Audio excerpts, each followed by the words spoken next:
And from me, welcome to the programme. Now, coming up later, reports that another of our region's football managers has been sacked. We're going to tell you exactly who it is shortly. But first, the huge expansion of nuclear power that could mean 2 new power stations for our region. Yes, the government says the first could be up and running by 2018, and it intends to speed up planning decisions to fast-track the process.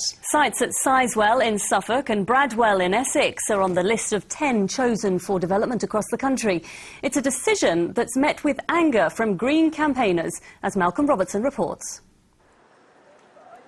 For almost 15 years, the Suffolk town of Leiston has lived in the shadow of its nuclear neighbour, the highly visible dome of Sizewell B. It looks almost certain that another nuclear power station, Sizewell C, will be built here.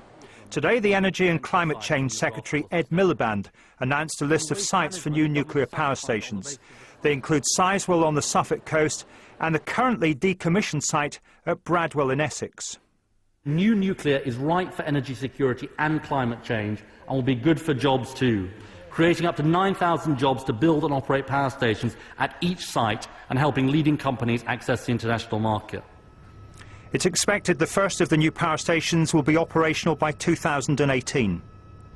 Just a few miles off the Suffolk coast, the world's largest offshore wind farm is currently being built. There'll be 140 giant turbines producing 500 megawatts of power, but even that will be less than a third of the amount of electricity that'll be generated here at Sizewell C. So what will that actually mean to you and me? Well, the owners of the Greater Gabbard offshore wind farm claim the site will produce enough energy for 530,000 homes. That's the equivalent of the whole of Suffolk and most of Norfolk. Whereas Sizewell C will be able to power 1.7 million homes. That's enough electricity for the whole of East Anglia. As for the prospect of another nuclear reactor, this was the reaction from some of those in Leiston today. I mean, once one is here, they might as well have one or two more. I'd much rather have the wind turbines around here. Well, I've got nothing against it. No. I know a lot of people have, but we've got to have electricity, haven't we? Nobody likes the idea of nuclear power, but at the same time, what are the alternatives? I mean, coal power is not the ideal with the amount of pollution that it causes. You don't seem to have much in the way of hydroelectric power here. I don't know what they're talking about with those wave tubes. I think that might be a way to go. I have to say I don't like the idea of the wind farms. The process to get Sizewell B up and running was a long and exhausting one. It was the early 80s when it was first proposed that a second nuclear station could be built next to Sizewell A. But due to the huge amounts of information gathered, it was 2 years before a public inquiry got underway. Sizewell B finally got approval in early 1987, 6 years after plans were first put on the table. Groundwork began soon afterwards. Work finally started on the reactor building that summer and finished 6 years later, a topping out ceremony held in 1993. But it wasn't until 1995, 14 years after it was first proposed, that Sizewell B actually started supplying the national grid.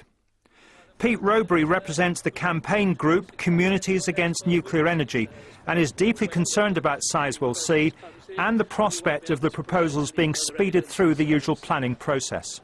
I think that is an appalling erosion of our rights. I think that the government has excused this behaviour on the basis that it has been involved in consultations over the period with the Energy White Paper.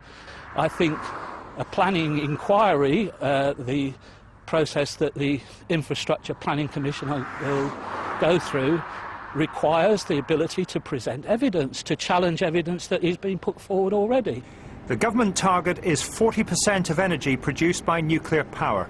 As early as 2001, in fact, we were moving towards a situation where nuclear power, unfortunately, was going to become a necessity. And so I'm not entirely surprised that we will be seeing Sizewell C. In fact, Sizewell C is probably one of the 2 leading contenders for nuclear power in the country in the future.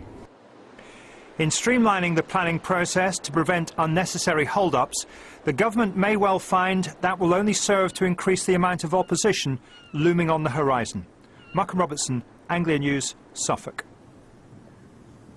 An out-of-hours doctor's service whose foreign locum accidentally killed a patient has had its contract with the local health trust terminated. NHS Cambridgeshire has said that Take Care Now won't provide its weekend and evening cover beyond the end of the month because of safety concerns. The decision follows the death last year of David Gray, who was given a painkiller overdose by a German doctor on his first shift in this country. Neil Bradford reports. The case had already prompted a national review of the out-of-hours doctor's service. Now, following new safety concerns, Take Care Now is to lose its contract in East Cambridgeshire and Fenland. The NHS says it has grave concerns over its ability to cover shifts. Concerns about the Ipswich-based company were first revealed last month in an interim report into the case of Daniel Abani, a German doctor who killed 70-year-old David Gray from Mainey in Cambridgeshire with a fatal painkiller overdose. If you're going to use foreign doctors, they need to be properly vetted and trained, and EU doctors don't have to go through the stringent processes that other overseas doctors do. Since Mr Gray's death in February of last year, NHS Cambridgeshire says it's carried out 20 unannounced inspections and a further 13 unannounced spot checks on TCN. In September, it issued a formal remedial notice for the company to improve. And then in October, it terminated its contract after further failings. NHS Cambridgeshire has decided on this occasion to terminate the contract with their provider. We fully support them in taking whatever action they feel is appropriate to make sure that the services are as high quality as they need to be for their population. Take Care Now serves 2.1 million people. As well as Cambridgeshire, it has out-of-hours contracts with NHS trusts in Suffolk, Essex and parts of Norfolk. Its contract in Cambridgeshire will be terminated 9 weeks early. The company, which grew out of the GP cooperative Suffolk Doctors on Call, says it won't be contesting the decision. In a statement, it says, "We've been working hard to find common ground, especially in relation to our adaptable approach in the use of resources, which our experience tells us delivers better patient care." Dr Abani was convicted in Germany of causing David Gray's death by negligence, but not in this country. Take Care Now will no longer provide out-of-hours care in Cambridgeshire from December the 1st. Neil Bradford, Anglia News, Cambridgeshire. Well, as we said at the top of the programme, we've got some breaking sports news now. And a national newspaper is reporting this evening that the Peterborough United manager, Darren Ferguson, has been sacked by the club. Posh dropped to bottom of the Championship this weekend, and some reports suggest Ferguson, the son of Manchester United boss Sir Alex, may have become the victim of their poor start to the season. Well, Jim Rice is in our newsroom now and joins us with the latest. Jim. Well, yep, first of all, we must absolutely stress that these are unconfirmed reports being carried on the Sun newspaper's website this evening. Not surprisingly, the phone lines at London Road are pretty busy also tonight, and we're yet to get a confirmation definitively either or a denial that the club have actually sacked Darren Ferguson. Now, of course, any football manager being sacked with his team bottom of the league should hardly be a surprise. But if Darren Ferguson has gone, then it might be a little unexpected given his track record. Back-to-back promotions, remember, in Ferguson's first 2 full seasons in charge, taking Posh from League 2 to the Championship.